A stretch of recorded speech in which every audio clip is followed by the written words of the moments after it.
ಇನ್ನು ಮಕರ ರಾಶಿ. ಈ ಮಕರ ರಾಶಿಯವರಿಗೆ ಆಗಸ್ಟ್ ಮಾಸದಲ್ಲಿ ಏನೆಲ್ಲ ಆಗಬಹುದು?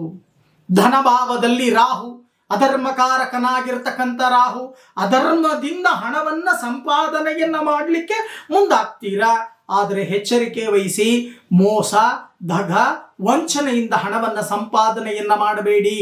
ಅದನ್ನ ಯಾವುದಾದರೂ ಒಂದು ದಿನ ಹಾಸ್ಪಿಟಲ್ಗೆ ಬಿಲ್ ಕಟ್ಟಲೇಬೇಕಾಗುತ್ತೆ. ಎಚ್ಚರಿಕೆಯಿಂದ ವಹಿಸಿ.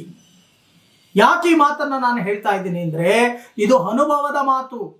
ಮಕರ ರಾಶಿಯವರಿಗೆ ಧನಭಾವದಲ್ಲಿ ರಾಹು ಅಂತಕ್ಕಂಥವರಿದ್ದಾರೆ. ಇನ್ನೊಬ್ಬರಿಗಾದರೂ ತೊಂದರೆಯನ್ನು ಕೊಟ್ಟು ಹಣವನ್ನು ಸಂಪಾದನೆಯನ್ನು ಮಾಡಬೇಕು ಅಂತ ಮುಂದಾಗ್ತೀರಾ.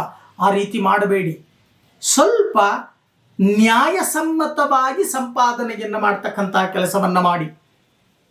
ಜೊತೆಗೆ ನಿಮಗೆ ನೀರಿನಿಂದ ಸಮಸ್ಯೆಗಳಾಗ್ತಕ್ಕಂಥ ಸಾಧ್ಯತೆಗಳಿದೆ. ಕೋಪ ಜಾಸ್ತಿ ಮಾಡ್ಕೋತೀರ. ಕೋಪ ಮಾಡ್ಕೋಬೇಡಿ, ಅದರಿಂದ ಯಾವುದೇ ಪ್ರಯೋಜನ ಇಲ್ಲ. ಕ್ಷಣಿಕ ಕೋಪ ಅಂತಕ್ಕಂಥದ್ದಷ್ಟೇ ನಿಮ್ಮಲ್ಲಿ. ಆದರೆ ನಾನು ಯಾಕೆ ಕೋಪ ಮಾಡಿಕೊಂಡೆ, ನಾನು ಏಕೆ ಅವರ ಜೊತೆ ಆ ರೀತಿ ಮಾತನಾಡಿದೆ ಅಂತ ಬಹಳಷ್ಟು ಯೋಚನೆಯನ್ನು ಮಾಡ್ತಕ್ಕಂಥ ಮನಸ್ಸು ನಿಮ್ಮದು, ಹೌದಲ್ವಾ?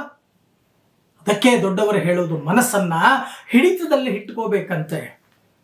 ಈ ಅಧರ್ಮಕಾರಕನಾಗಿರ್ತಕ್ಕಂಥ ರಾಹು ಚಂದ್ರನನ್ನೇ ಮರೆಮಾಚ್ತಾನೆ. ಇನ್ನು ನಿಮ್ಮ ಜೀವನವನ್ನು ಮರೆಮಾಚೋದು ಎಷ್ಟು ಕಷ್ಟನಾ ಅವನಿಗೆ? ಇಲ್ಲ. ಅದಕ್ಕೆ ಹೇಳೋದು, ಸ್ವಲ್ಪ ಜಾಗ್ರತೆಯನ್ನು ವಹಿಸಿ. 3ನೇ ಮನೆಯಲ್ಲಿ ಶನಿ ಸಂಪತ್ತನ್ನು ಕೊಡ್ತಾನೆ, ಆದರೆ 6ನೇ ಮನೆಯಲ್ಲಿ ಗುರು ಅಷ್ಟೇ ದುಃಖವನ್ನು ಕೊಡ್ತಾನೆ. ಎಚ್ಚರಿಕೆಯನ್ನು ವಹಿಸ್ತಕ್ಕಂಥ ಕೆಲಸವನ್ನು ಮಾಡಿ. ಇನ್ನು ಆರೋಗ್ಯದಲ್ಲೂ ಕೂಡ ವ್ಯತ್ಯಾಸಗಳಾಗ್ತಕ್ಕಂಥದ್ದು, ಶರೀರದಲ್ಲಿ ಏನೋ ಒಂದು ರೀತಿಯ ತಳಮಳ, ಇವೆಲ್ಲವೂ ಕೂಡ ಪ್ರಾಪ್ತಿಯಾಗತ್ತೆ.